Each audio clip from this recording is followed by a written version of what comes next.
রাজধানীর আশকোনা হজ ক্যাম্প পবিত্র হজ পালনের উদ্দেশ্যে সৌদি আরব যেতে সকাল থেকেই নানা আনুষ্ঠানিকতায় ব্যস্ত হাজিরা।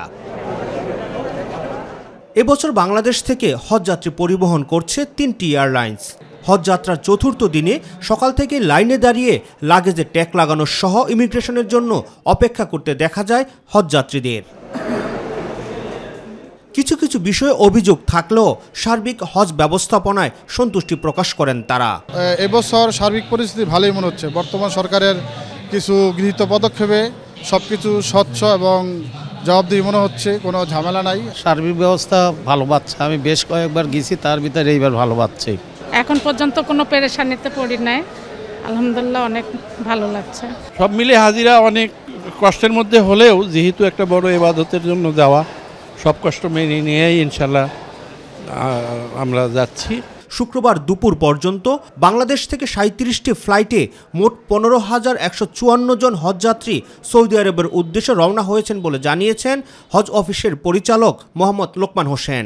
আজকে সকাল পর্যন্ত মানে দুপুর পর্যন্ত আমাদের প্রায় 37টি ফ্লাইট ইতিমধ্যেই বাংলাদেশ ত্যাগ করে সৌদির উদ্দেশ্যে রওনা হয়ে গেছে এবং এই 37টি ফ্লাইটে মোট এখন পর্যন্ত 15,154 জন হজযাত্রী ইতিমধ্যে সৌদি আরবের উদ্দেশ্যে গমন করেছেন এবং কেউ কেউ ইতিমধ্যে পৌঁছে গেছেন। এবার বাংলাদেশ থেকে হজে যেতে নিবন্ধিত হজযাত্রীর সংখ্যা 87,100 জন, যার মধ্যে 15,000-এর কিছু বেশি হজযাত্রী এখনও ভিসা না পেলেও নির্ধারিত সময়ের মধ্যেই সকলেই হজে যেতে পারবেন বলেও জানান তিনি। এই যে 15,000 হজযাত্রী যারা ভিসা এখনও মানে প্রিন্ট হয়নি, এটা আসলে কয়েকটা স্ট্যাটাস রয়েছে। একটি হচ্ছে যে নতুন আবেদন, নিউ অ্যাপ্লিকেশন হচ্ছে যে আমরা রিসেন্টলি আবেদন করেছি, সেগুলো ফার্স্ট ফেজে আছে। এরপরে সেকেন্ড ফেজে আছে যে আন্ডার প্রসেসিং।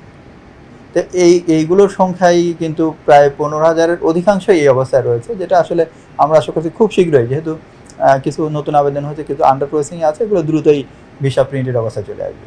বিগত সময়ের তুলনায় এবারের হজ ব্যবস্থাপনা অনেকটাই সুশৃঙ্খল বলে জানান হজ এজেন্সিস অ্যাসোসিয়েশন অব বাংলাদেশ হাবের সভাপতি গোলাম সারোয়ার।